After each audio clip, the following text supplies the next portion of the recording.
Hey there, Juan, Patricio, Margaret. Good afternoon. Good afternoon. Hopefully this is not your first class during the day, is it? In my case, No. it's Hi. Oh, okay, so in Juan's case, is your first class? yes. Okay, in Margaret's case is The second one. the second one. All right, the other one you had it in the morning, right? Yes. Obviously, yeah, obviously, right. Patricio, what about the case? This is my second class too. Your second class too. All right. What about you, Joaquin? Is this your first class in the day?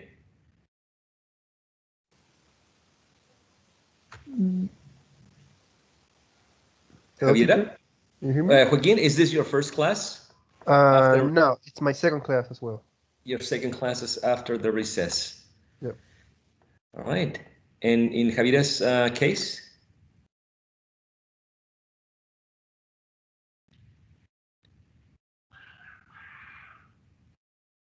In Camila's case? Is this your first class? Sorry. You were talking about me, right? Yes, Javiera. Well, this is my only class, so this is my first class of the week. Yeah. After the recess. Yes. Okay. All right. All right. And in the case of Camila Otarola, is this your first class? Yes. Yes. Okay. Constanza, in your case?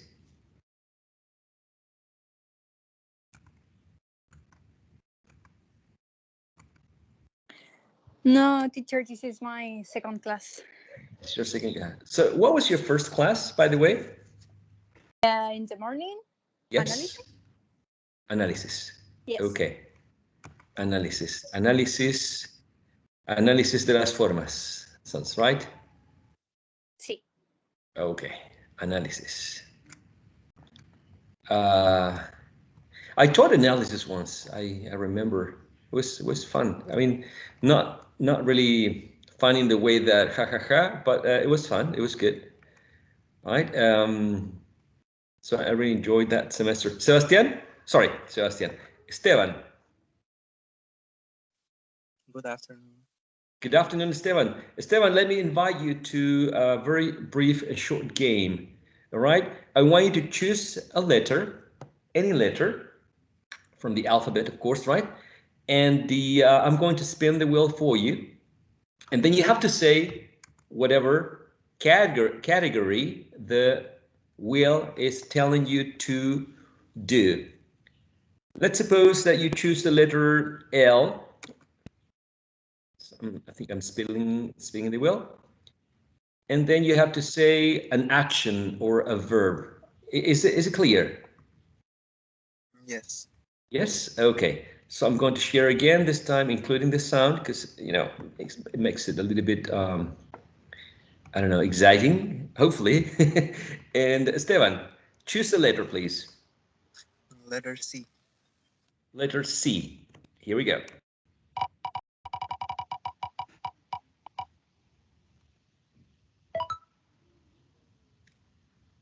All right. Esteban? Yes. What's an action, a verb, starting with C? Counting. Okay, excellent. All right. Give me a name. Give me a name from any participant, please.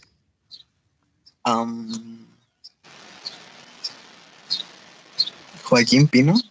Joaquin Pino, choose your letter, please. I'm gonna choose J. Here we go. Again, an action or a verb. Jump. Jump, excellent. Give me a name. Constanza Soto. Constanza Soto, here we go, Constanza. No! Action, a verb. Constanza, you have to choose your, Yes. yes. You have to choose again. You have to choose a letter first. E? E. Here we E as in elephant, right? Yes. Here we go.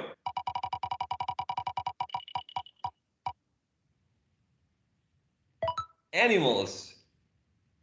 Elephant. Okay, you got it. Give me a name, please.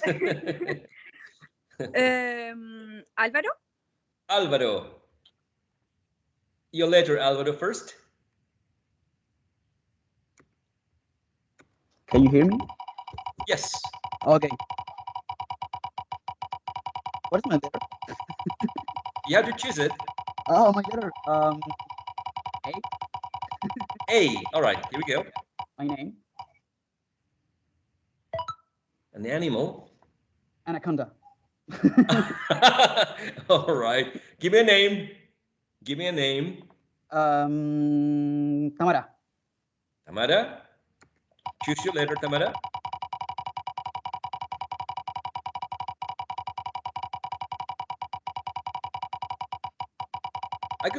I could spin the wheel forever, Tamara, but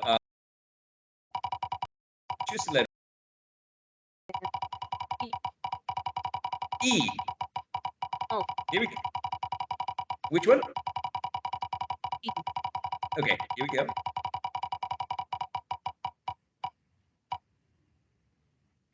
Animals again.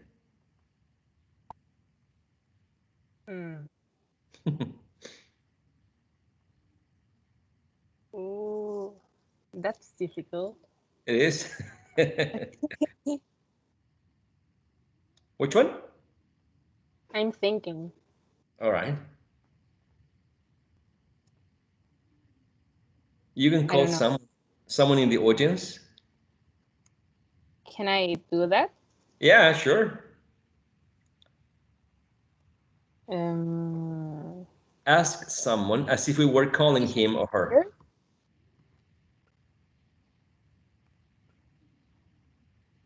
Come again? Patricio? Patricio, all right? Patricio, you can help. She's calling you. Answer, please. Hello.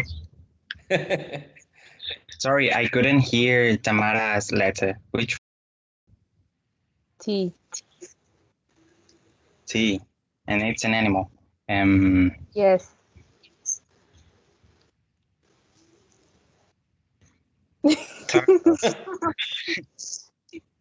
Tarantula. All right. Yeah, good one. Tarantula. All right, good. Give me a name. One more participant. One more. Martina. Martina. Here we go, Martina. Your letter, please. E. Here we go.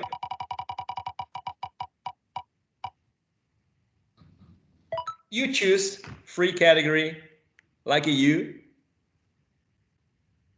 Anything. Yeah, anything.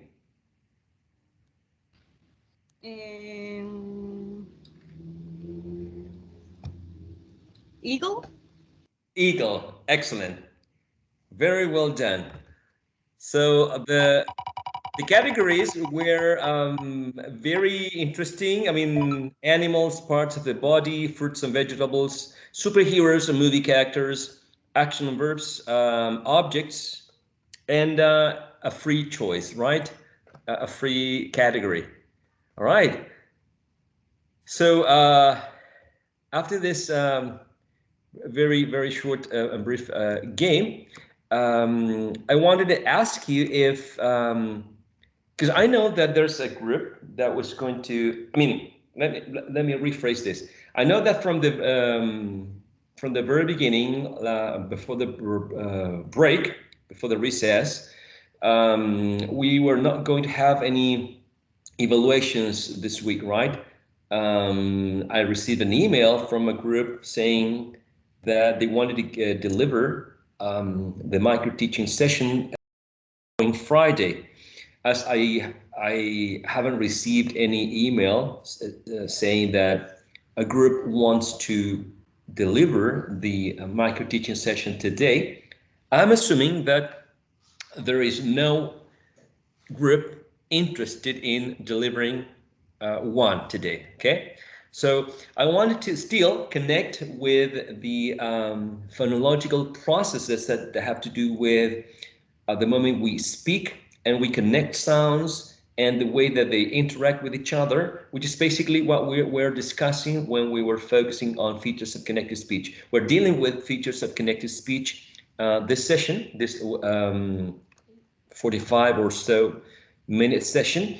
And the idea is that we're going to review some sort of assimilation, but assimilation, don't worry if you're talking about assimilation in your micro teaching session, because I'm going to be very, very precise, right? I'm not going to expand too much.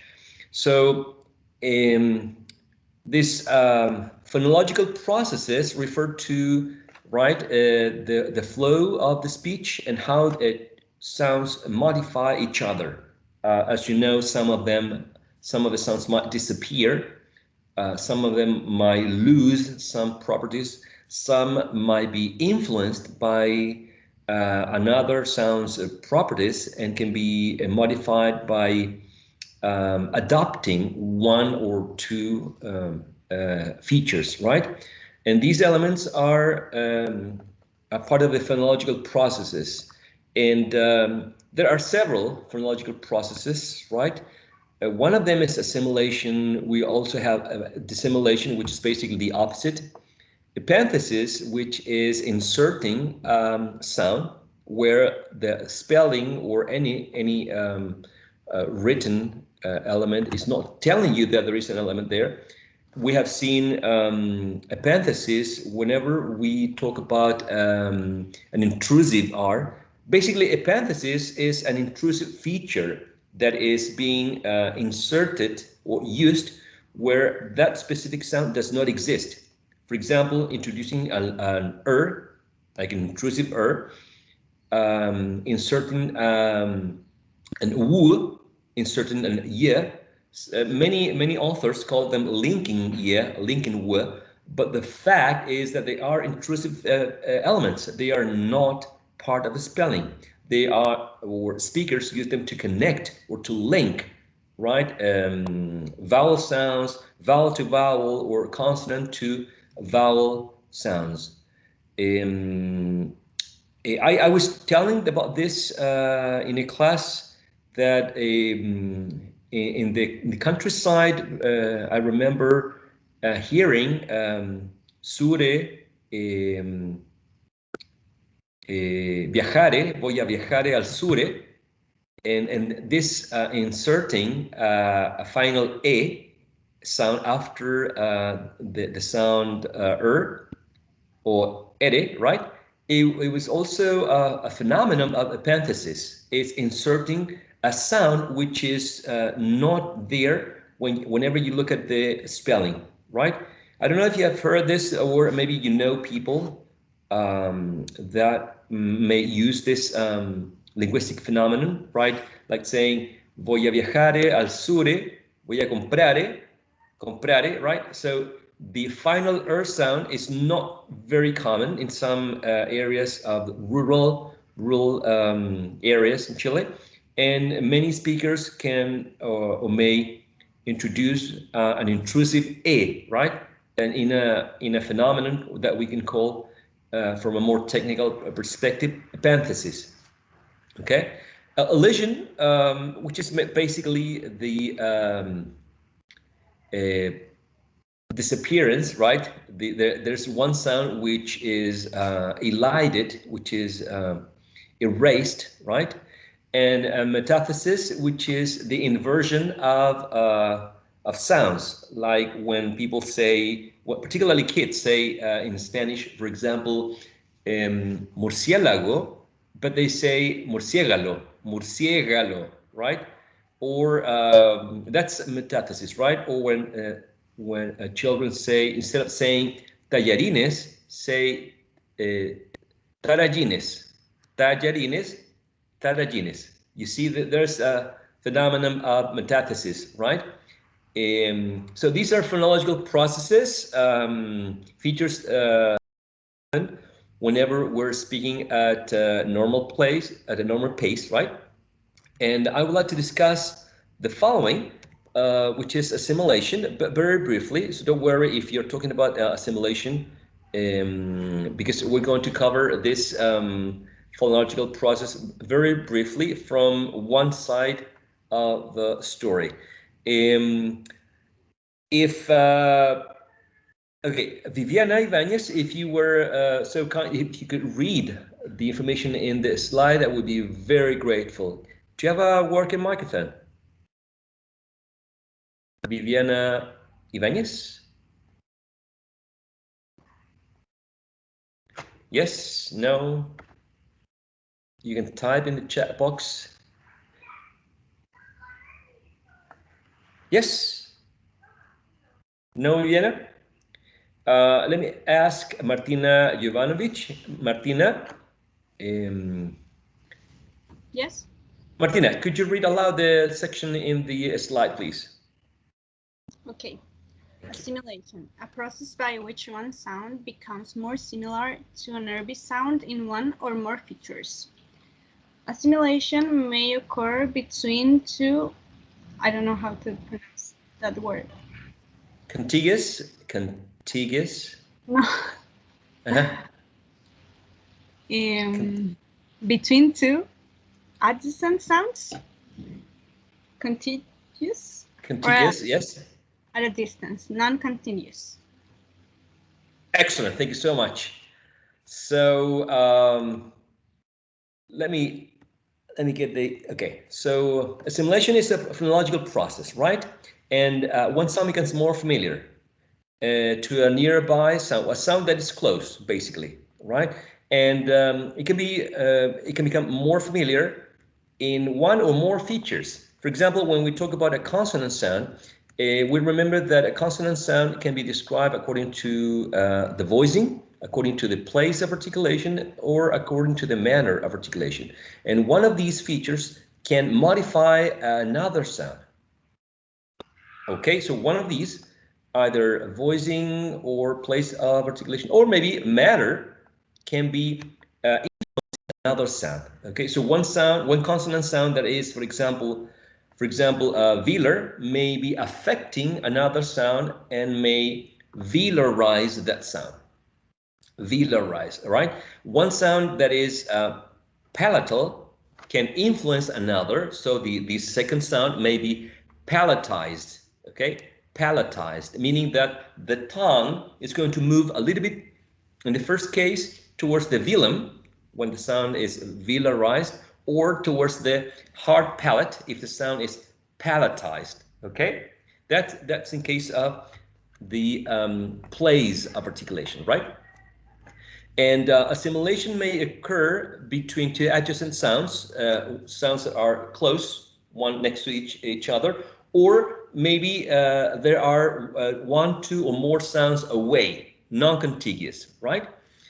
Another thing is, or other characteristics are the ones that Joanna Mancilla could read aloud in the following slide. Joanna, is your microphone working? Yes. Could you read aloud this, please?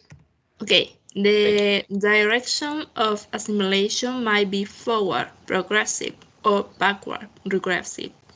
The assimilation might be partial or total. It might occur within the same word or in between two words. Exactly. Thank you so much. All right. So Joanna read the direction of this assimilation, which can go from left to right. We call it progressive, or from right to left. We call it regressive, basically going backwards, right? So that's one interesting aspect about assimilation, that one sound can influence then the following, the one that's coming, right? Being progressive, or one sound may affect, right, or modify the previous one. And it can be partial or total. In general terms, is most of the times partial, because some elements, some characteristics are influencing the previous or the following sound, not all of them. If you remember when we were talking about a consonant sound, maybe only the voicing is affecting the previous or the following sound, or maybe just the place, or maybe just the manner. Okay, it's not common to say that we're having a total process of assimilation. And interestingly enough, the process can happen, right, or take place within one word or between two words, right? For example, we have one word ending in a consonant, right, final consonant sound, and then we have one word starting with one consonant sound, and assimilation can happen here in the boundary, right, of two words, right, between the final consonant sound or the final vowel sound and the initial consonant sound or vowel sound of the following words, right? I'm going to refer to this specific feature, assimilation within the same word. Within the same word, right? That's the idea that I wanted to discuss mainly here. Also, the differences between phonemic and phonetic transcription. We talked about this before, but we may refresh some of the contents, right? So we have the word pen, right? Pen. You know, that the device that we use to write, pen. Now, usually we would describe or transcribe pen like this. We would use slashes, and this would be, right, if we were using a phonemic transcription, right? Phonemic transcription is a type of transcription that is very general, that you can find in dictionaries, like paperback or online dictionaries, right? Phonemic transcription. You get the general symbols, right? Like p, e, n, pen. Okay. Now the one that you can see here is what we called phonetic transcription. And phonetic transcription basically provides more information. Okay, tries to describe in a more detailed way the way that sounds are produced. Okay, so what's new in this phonetic transcription that is not in the phonemic transcription on the right? We have this symbol here, right? Does anyone remember this diacritic mark and what it means? I'm sure gosh, I'm trying to remember how to write with this, you know, at least 2 weeks without using this diacritic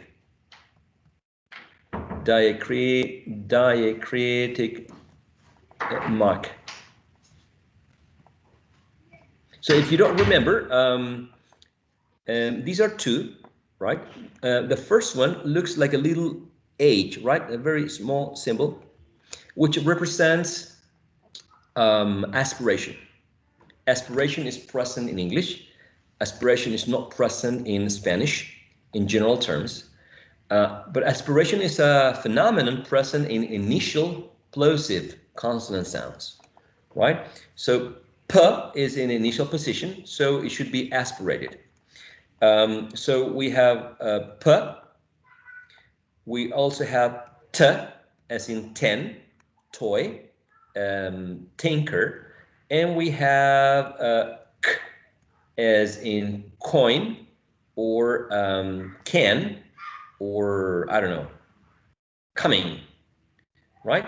So what do they have in common? What do all these three consonant, all these symbols represent specific consonant sounds, right? Do you know what they have in common? P, T, K.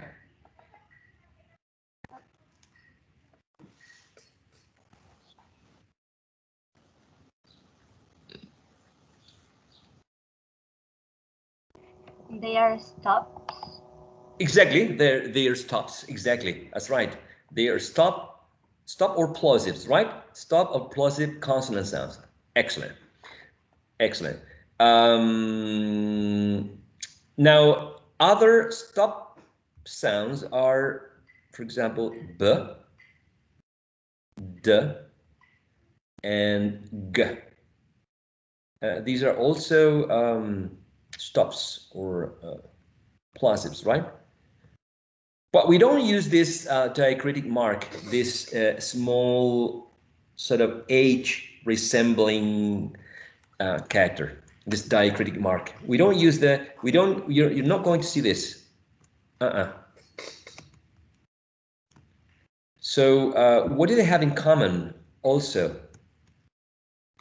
All these three ones on the left. What do you think?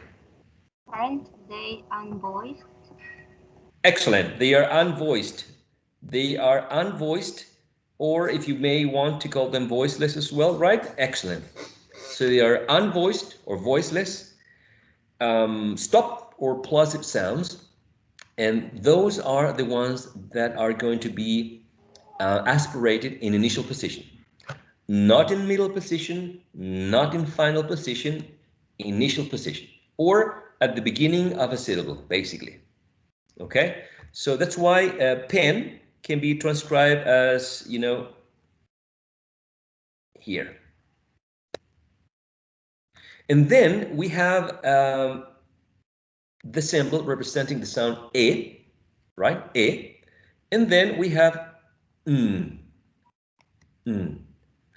But we can hear, sorry, we can see here this symbol representing that the sound is nasalized. Okay. I think in Spanish it's called virgula, virgulina, something like that. Remember the letter ñ?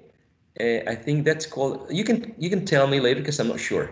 Virgula or virgulina or something like that. Okay, but anyway, this symbol or diacritic mark is telling us that this specific vowel sound is nasalized, meaning that there is one characteristic of this consonant sound that is influencing the previous sound, which is in this case a vowel sound. Okay, so in order to go back to rewind, right? We have this p at the beginning, which is unvoiced or voiceless, stop or plosive sound. In initial position, it should be aspirated, just like t and k. So here we have this diacritic mark telling us that this sound is aspirated. The following sound, vowel sound, right, is e, which is an open mid, unrounded front vowel sound. Okay, now the trick here is that we have the sound n, which is voiced, right? Because there's vibration here. If you touch your throat very gently, it is an alveolar sound because you place the tip of the tongue and you touch the alveolar ridge, right? And it's nasal because part of the airflow goes through the nose or nasal cavity, as you wish. And this element, this feature, nasality, is influencing the previous sound, which is a vowel sound. Okay, so it's not the same as when you say pe. That's when people are imitating Peruvians, right? They say pe as we say po, right? Pe. But when you say pen, you're preparing yourself, the oral cavity and all this phonological process is preparing for the following sound, which is a nasal sound. So the sound e is not the same as when you say pe, as when you say pen. It's getting nasalized, right? So this influence is called assimilation because one characteristic is influencing, right, another sound. One characteristic of the sound n. It is partial because only nasality is influencing, right, the previous sound. Is not having a different place of articulation, is not having a different voicing, because vowel sounds are voiced anyway, right? So it's only partial. It's contiguous, right? Contiguous, right? Because these two sounds are next to each other, right? They're next to they are nearby. And it's regressive because it goes from right to left. It goes backwards, right? Backwards. So that's why we call this type of assimilation a partial, contiguous, regressive assimilation. And this assimilation happens within a word. We're not talking about two or more words. We're just talking about what happens in this specific word. Okay? Let me see if this is clear.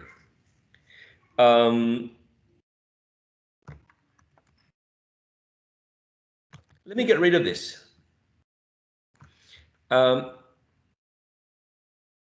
We have the word cam. Cam, as in camera. Okay, cam. And if we have to transcribe this using a phonemic transcription, the very general one, right? Phonemic transcription, we should have something like this. Let me hear your thoughts. Let me see. Let me hear if you agree or disagree with this phonemic transcription. Cam. Would you transcribe this word like that? Yes? Anything different?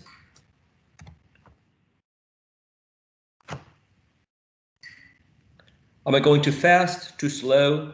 Are you still watching this?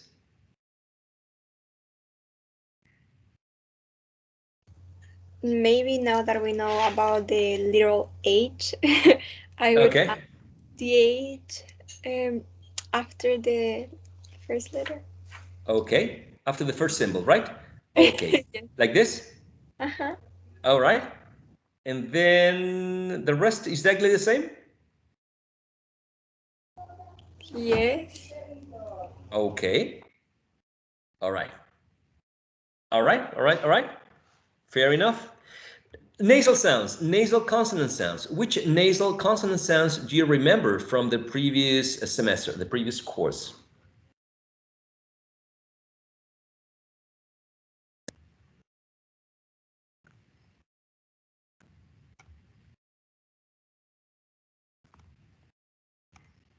Probably you already know. The N. Mm, Okay. Uh-huh. Perfect. and the other one, which is the mix of N and G. You mean this one? Yes. Okay, excellent. Like the final in sing, song. That one. Okay, excellent. So here we have the nasal consonant sounds. As you can see, cam has one nasal consonant sound.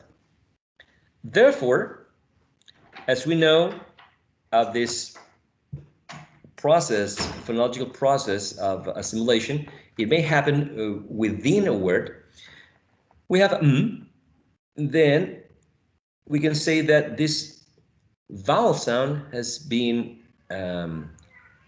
has assimilated, right? One characteristic from this nasal sound.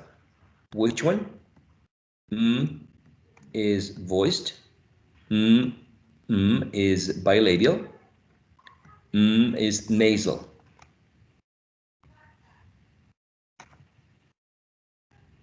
So voiced.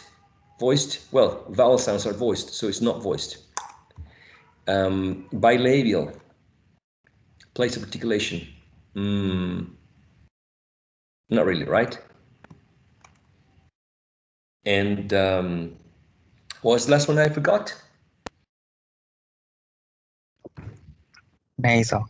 Nasal, perfect.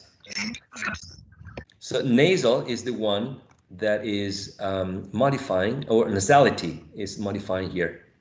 Okay, So in general terms, we can say that whenever we have stop or plosive sound in initial position, which is voiceless, right, or unvoiced, we're going to use this diacritic mark to show that the sound is aspirated, right? Remember, aspiration is part of English in initial position, usually at the beginning of syllabus. We don't say tengo, we say tengo, so aspiration is not part of Spanish. And whenever we have a nasal sound, as any of the ones that are here above, the vowel sound is going to be modified, or is going to be affected in terms of the manner of articulation. Okay. Teacher, Yes, ma'am. the vowel sound before the nasal consonant, right? Yes, so far before. So in this case, it's going to be a, what do we say? Partial, because not every single element, just manner, is contiguous, because they are close to each other. And what was the other one?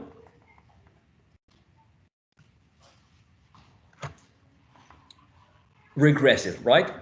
Yes? No?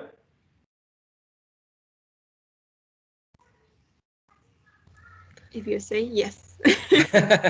Yes, regressive, because you're looking at this process from going from the nasal sound to the vowel sound, from right to left. So that's sort of regressive, because remember that when we read, we go from left to right, right? In Western writing system, we go from left to right. And if we have to go back, it's backwards, it's regressive. Right. So this process of assimilation happens. Let me give you another example. Let me see. Okay, let's try to ton.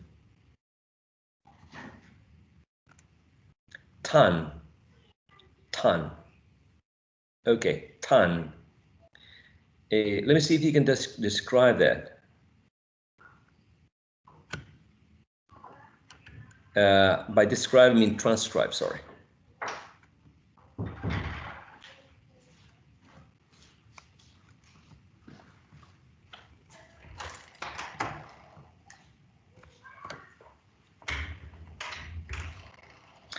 All right, so we have here, we're going to try the phonetic transcription, right? Phonetic transcription, the one that gives or provides more details. So we're going to be using brackets, not slashes, right? So the first one, t is aspirated because it's in initial position, right? T. The following sound, if I'm mistaken, please correct me, right? Because I always make mistake when I'm transcribing some, words. Ton. And then the following one is the nasal right? Now, as we have a nasal consonant sound here, the previous sound becomes nasalized, and we show this by using these this diacritic mark, ton. Okay, that's one example. Now, if we have to transcribe the next word, dogs, right? Usually, we should start with D. The symbol represents the sound D, very similar to the letter anyway.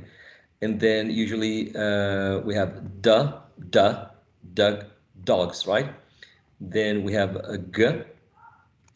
And as we know, this is a plural form, a plural noun. So the thing is, should we use a voiceless S or a voiced Z?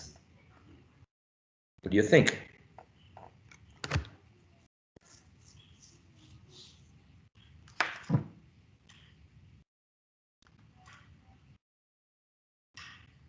What do you think?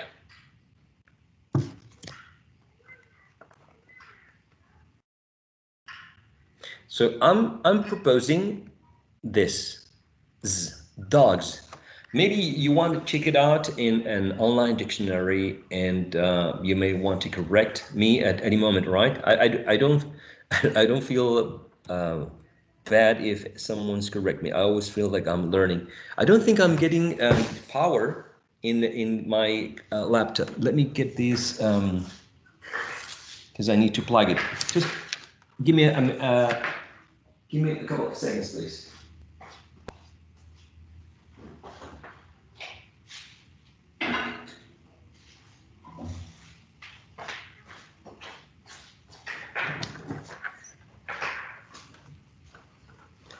Sorry, I was running out of battery, and you know, it's a problem these days. So dogs, and the following word should be cats, right? Cats. So the thing is, here's my question. Why in the second example, dogs, we're using a voiced z and a voiced sibilant z, and in the last example, cats, we're using a voiceless sibilant? What do you think? It's because of the previous sound. Okay, go on. In the word, the last sound is g, which is voice. That's why the sibilant should be voiced as well.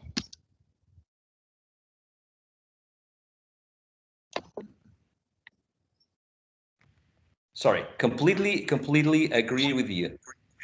And we should use same logic for the following example, right? Yes, but the opposite. Exactly. So how do we call this process?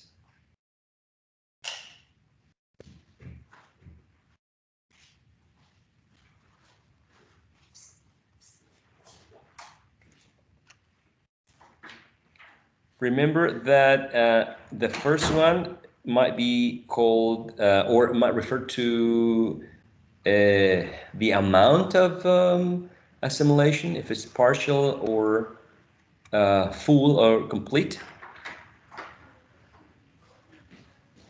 Then what's next? If it's contiguous or non-contiguous.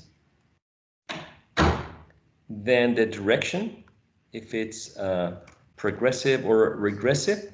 And then we finish with the word assimilation. So is this a assimilate? Sorry, really bad at spelling. Sorry. So dogs, cats, g voiced, z voiced. Okay. So is this a kind of assimilation? Are we looking at this phonological process here?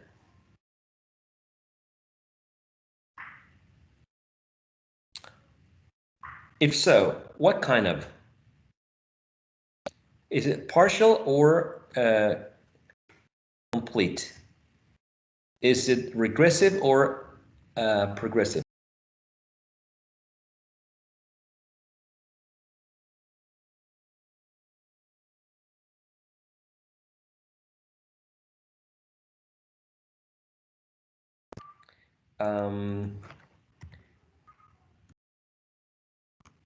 Are you there? Regressive? Yes. Regressive? Okay. So it is regressive.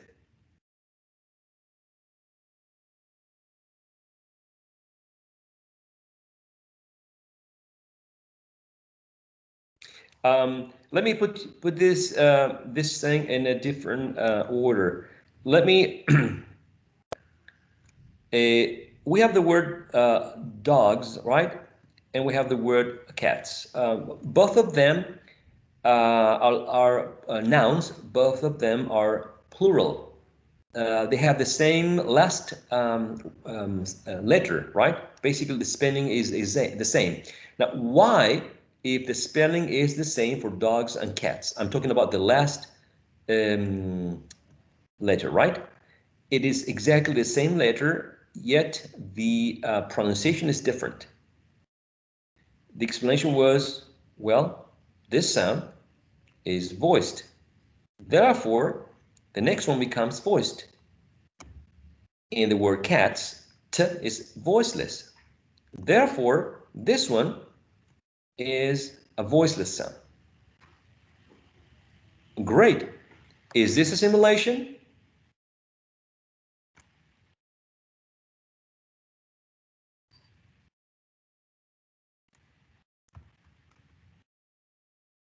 If it's a simulation, is it partial? Let's assume that we're talking about a simulation here. Is it partial or complete? Partial or full?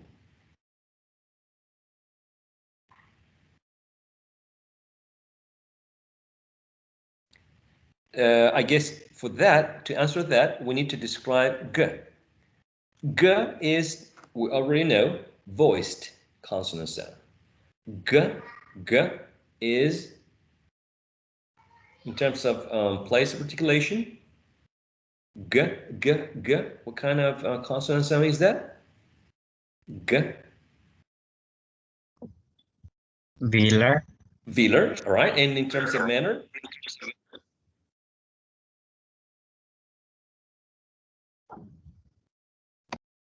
Plosive. A plosive, right?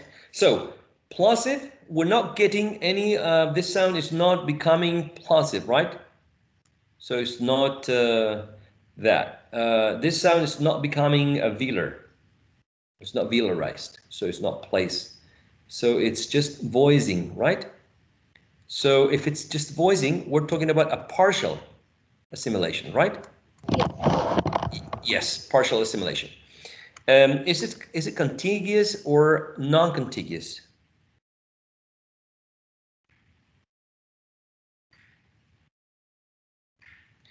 I would say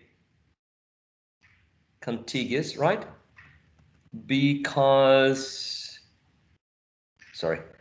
they are next to each other, right? They're one next to the other one. And is it progressive or regressive? What do you think? Progressive?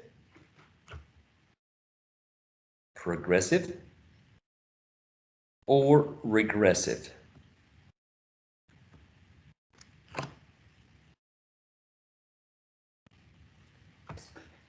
Which sound is affecting which one?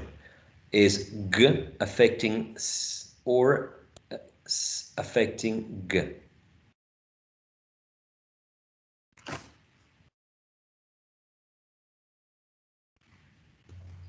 G affecting s, maybe. Okay, excellent. So if g is affecting s, is that progressive or regressive? Progressive. Progressive, exactly. Oh, great. Exactly, progressive, because it's going from left to right. So this is an example of a partial contiguous progressive assimilation. It is progressive. Dogs, cats, because of the explanation given, right, that g and t are providing one element, are influencing the final sound, affecting it in terms of voicing. Okay, so that's basically the idea with this type of assimilation. And here we have, for example, been, can, seen, been, cam, tan. As you can see, most of them have this diacritic mark, right? We don't see it here. We don't see it here or here, right? We have it right here, right there, this one, this one. We discussed this because we talked that plosive sounds, right? That were voiceless in initial position would be aspirated. But even though this one is plosive, right, and it's in initial position, just like this one, they are not voiceless, they are voiced, right? They are voiced. And if we look at this one is not a plosive, it's a fricative sound, right? Therefore, a fricative sound is not going to have this symbol. That's not correct. Okay. I don't know if there are questions about this.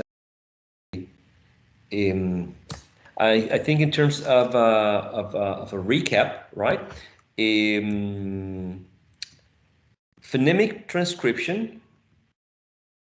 Sorry about that. Phonemic transcription is a very general and broad way to transcribe sounds, right? But phonetic transcription is more specific. The first one would use slashes, right? And the next one would use brackets. If you have to transcribe the word can, the word can using phonetic transcription would be like this, in between slashes. But if you use a phonetic transcription, you have to show aspiration in the plosive voiceless k in initial position, and you have to use, right, this diacritic mark saying, hey, this vowel sound is nasalized because it's coming right before a nasal sound. Can. Okay. This a type of example in which the vowel sound becomes nasalized. It's a type of assimilation within a word, right? It's not in between words, but within the word. And it's a type of a regressive assimilation because it's going from this element, from this consonant sound to the left or backwards. So this is called regressive assimilation.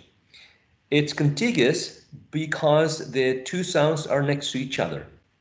And it's partial because whenever we think about the consonant sound n, we think about a voiced, nasal, and alveolar consonant sound in terms of voicing, in terms of manner, and in terms of place of articulation. And only the voicing feature is the one affecting the vowel sound. Therefore, it's a partial regressive assimilation, partial contiguous regressive assimilation. I don't think I have, because I know that there might be a group that's going to be dealing with assimilation at some point. Is there a group here that's going to be dealing with assimilation? Yes, no?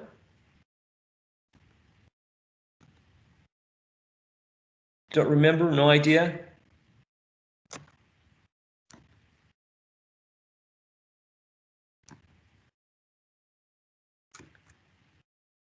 Okay, I have the list here for section 3, and regressive assimilation is going to be dealt with by Felipe Ibáñez, Jorge Pinto, and Ignacio Saavedra.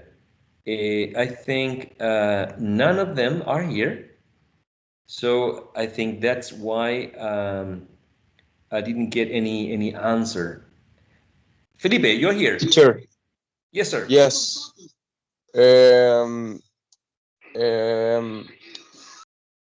My classmate Joanna Mancilla is added to the group too. Perfect. I'm going to add her right now. Please.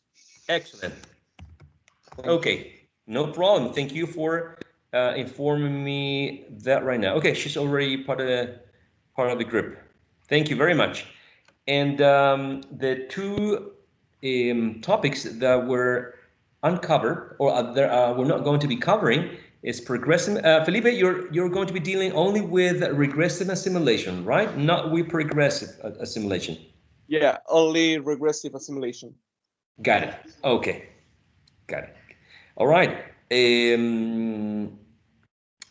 My second question is any group? I'm not I'm not putting any pressure on you. I'm just asking. All right. Is any group delivering micro teaching session this coming? I'm sorry. Next class. Next class is on. Oh, we're not having classes this Thursday anyway. Sorry.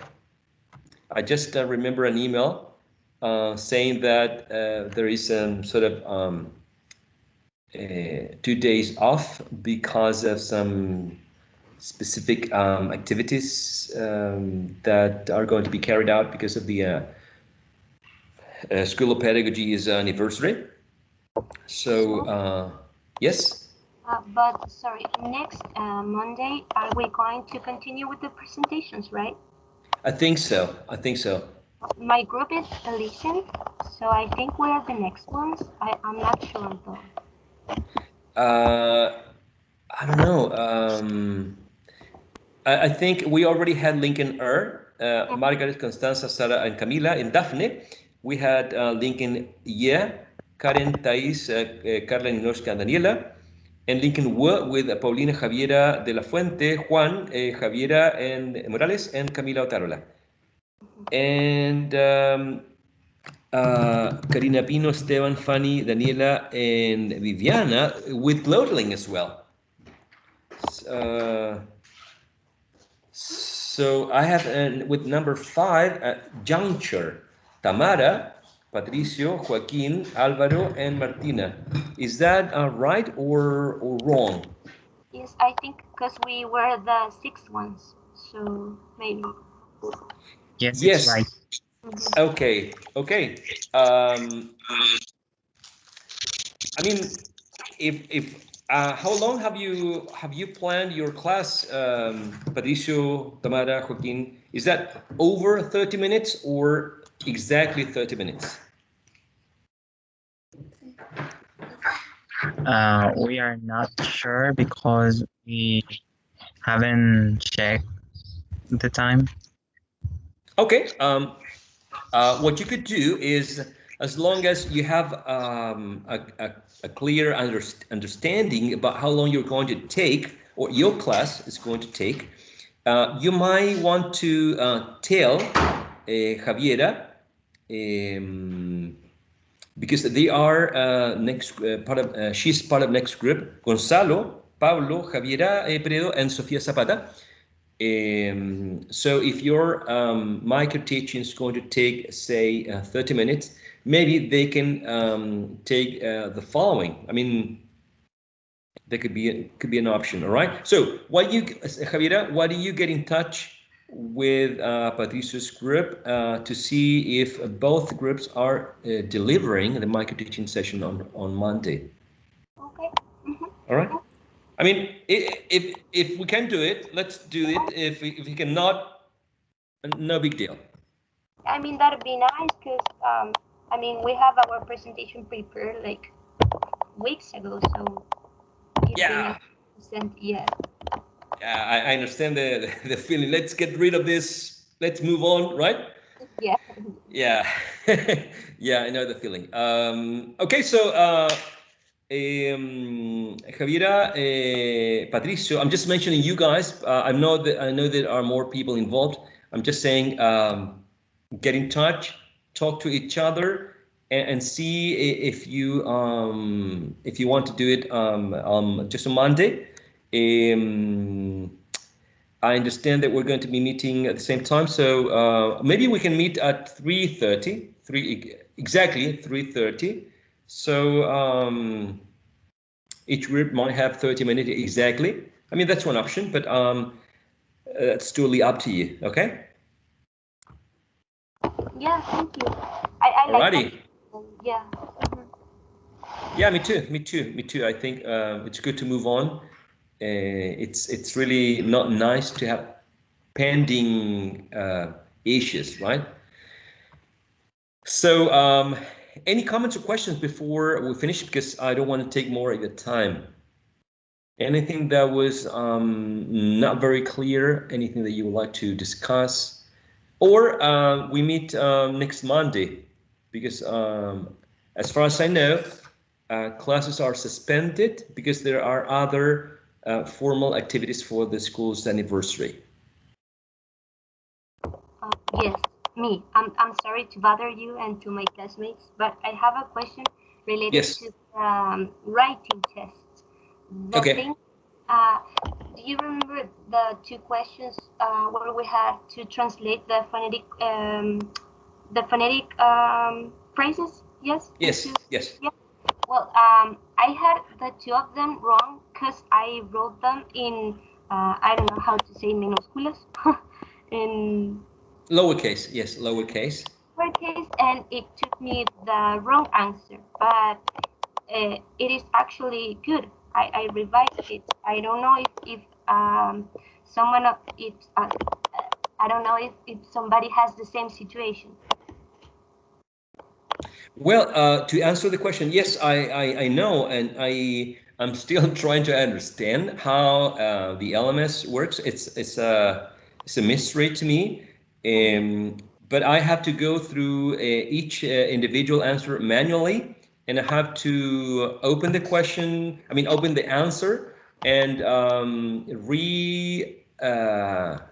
assess the question, giving yeah, so I have to go over each one of them manually to, so I think I'm almost finished with one section with the writing part, and I